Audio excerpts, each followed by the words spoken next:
Kung ganitong multitester pa rin ang gamit mo, itabi mo na lang ito at gawing backup dahil meron ng automatic multitester si Habotest.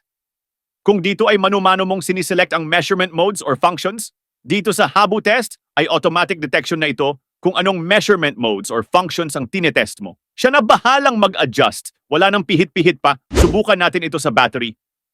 Ito ay DC. Ayan, automatic niya na itong nababasa. Subukan naman natin sa AC. Ayan, automatic niya din na itong nababasa nang wala tayong ina-adjust na selector. Subukan naman natin sa continuity test.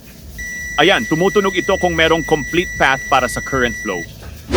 Siyempre, meron itong NCV or non-contact voltage function.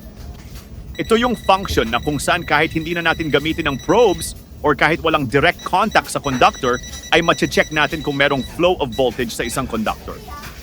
Automatic mag-a-alarm ito kung merong presence of AC voltage.